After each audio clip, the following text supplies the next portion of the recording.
A ver, ¿cómo se queda uno si le dicen que el gran secreto del universo, la fuerza que mueve nuestro mundo, empezó con un pez que daba calambre y un dolor de cabeza? Pues sí, hoy vamos a desentrañar la alucinante historia de cómo la humanidad pasó de flipar con los rayos a, literalmente, meternos en una botella para cambiar el mundo para siempre.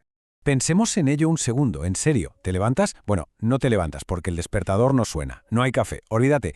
El móvil, un pisapapeles carísimo. El mundo, tal y como lo conocemos, se para en seco. ¡Pum! Se apaga todo. Nuestra civilización, que nos creemos tan modernos, se quedaría a oscuras en un abrir y cerrar de ojos. Por eso, esta historia, la de cómo domamos esta fuerza, es que es, ni más ni menos, la historia de cómo llegamos a ser quienes somos. Vale, para entender todo este tinglado tenemos que rebobinar, pero rebobinar mucho, ¿eh? Nuestro viaje no arranca en un laboratorio supermoderno con gente en bata blanca, no. Empieza en la antigüedad, en una época llena de misterios, donde las primeras chispitas de electricidad eran, pues eso, pura magia. O un enfado de los dioses, vete a saber. Y hablando de misterios, ojo a esto. La famosa lámpara de Dendera.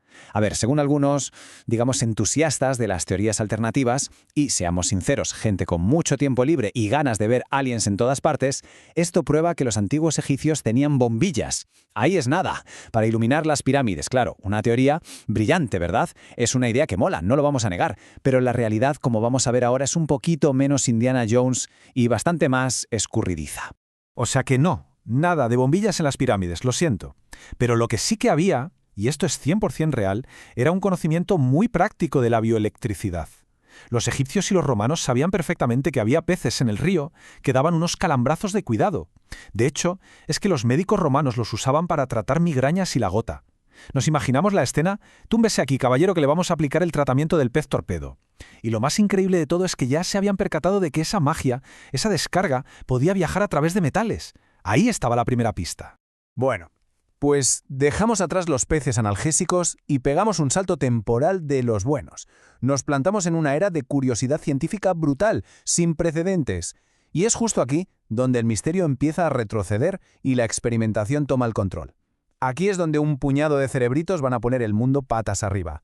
Y el primer protagonista con mayúsculas de esta nueva era es, claro, Benjamin Franklin, el tipo de la cometa. Con ese experimento famosísimo y, de verdad, una locura de lo peligroso que era, no solo demostró que los rayos eran pura electricidad, sino que se sacó de la manga una teoría que lo cambió todo. Dijo, oye, que la electricidad es como un fluido invisible que va de un sitio a otro. Y de ahí salió el pararrayos, que no es poco. Y algo todavía más importante, los conceptos de carga positiva y negativa.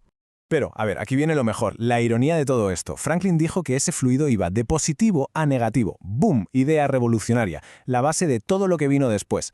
Solo había un pequeño detalle, una minucia, y es que estaba equivocado. Es justo al revés. Los electrones, los de verdad, van de negativo a positivo. Pero ojo, que su error fue tan bueno, tan útil, que a día de hoy seguimos usando su modelo en los diagramas de circuitos.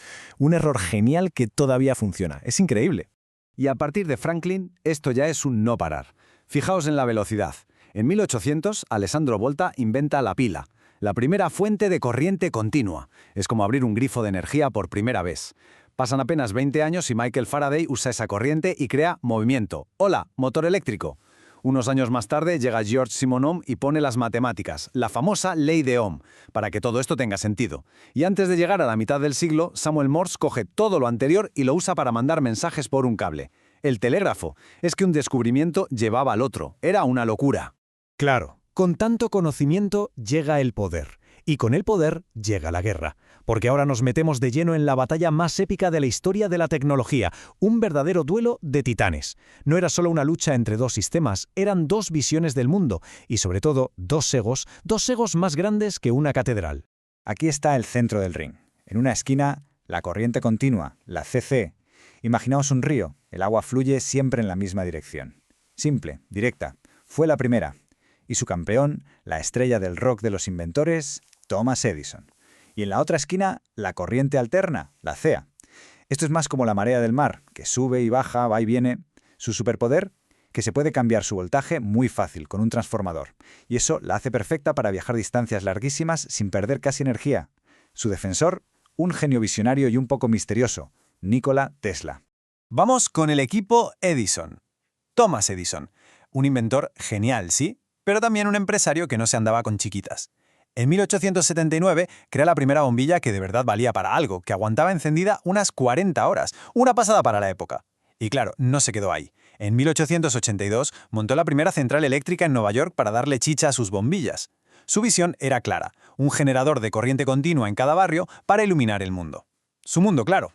Y ahora, el equipo Tesla. Nikola Tesla, el genio enigmático, un inmigrante serbio con una mente que jugaba en otra liga, parecía venir del futuro.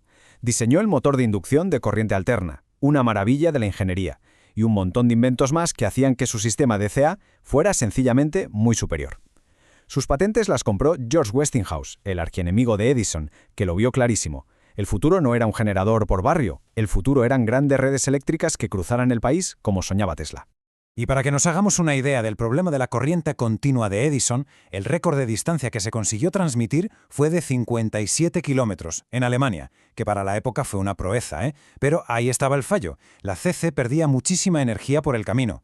Era como intentar llevar agua en un colador. La corriente alterna de Tesla y Westinghouse iba a hacer que esos 57 kilómetros parecieran, literalmente, de risa. Podía mandar electricidad a cientos de kilómetros. La guerra estaba vista para sentencia. Y con la victoria de la corriente alterna empieza el siglo XX. Y empieza con una promesa increíble: poder casi ilimitado y al alcance de todo el mundo. Fue como si se abrieran las compuertas de la innovación de par en par. El mundo cambió a la velocidad del rayo, y esta vez de forma literal. Y mirad lo que supuso esa victoria para la gente normal. En unas pocas décadas, la vida cotidiana cambió más que en los 1000 años anteriores. Fijaos, 1902, el primer aire acondicionado. Se acabó pasar calor en verano. 1908, la lavadora eléctrica, una revolución para las tareas del hogar. Un poquito después, la tele. El mundo entero metido en una caja en el salón. Luego, el radar, que cambió las guerras para siempre. Y en 1947, el bombazo final, el transistor. Ese interruptor minúsculo que es básicamente el cerebro de todos los ordenadores y móviles que usamos hoy. Y mientras el mundo se llenaba de neveras y lavadoras, la ciencia seguía a lo suyo, explorando los límites de lo posible. Y en 1911 descubren algo que parece sacado de la ciencia ficción: la superconductividad. Imaginaos una autopista sin rozamiento, donde los coches no frenan nunca, pues eso es la superconductividad para la electricidad. Cero resistencia, cero pérdida de energía. Una locura que hoy en día es clave para las máquinas de resonancia magnética o los aceleradores de partículas. Y con todo esto llegamos a hoy. El problema ya no es cómo usar la electricidad, eso lo tenemos dominadísimo. El reto ahora es cómo generar las cantidades bestiales de energía que nuestro mundo devora cada segundo sin cargarnos el planeta en el proceso. La búsqueda de nuevas fuentes de poder es lo que define nuestro presente y desde luego va a decidir nuestro futuro. Durante el siglo XX aparecieron tres grandes soluciones. Primero, la energía nuclear, que empezó a generar electricidad en 1951. Un poder inmenso, sí, pero siempre con esa sombra de controversia encima.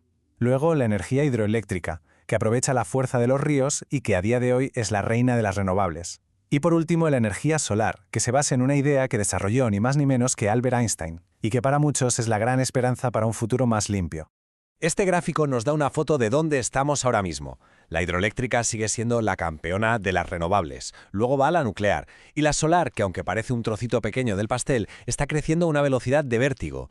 Cómo cambian estas barras en los próximos años no es solo una estadística, es literalmente el futuro de nuestro planeta. Así que, para terminar, queda una reflexión en el aire. Hemos pasado de curar dolores de cabeza con peces a alimentar ciudades enteras con el poder del átomo en poco más de un siglo. Es una historia alucinante, una prueba del ingenio humano. La pregunta ahora es, ¿y después qué? ¿Cuál será el siguiente capítulo? ¿Será la fusión nuclear? ¿Traer la energía del Sol a la Tierra? ¿O será algo que ahora mismo ni nos podemos imaginar?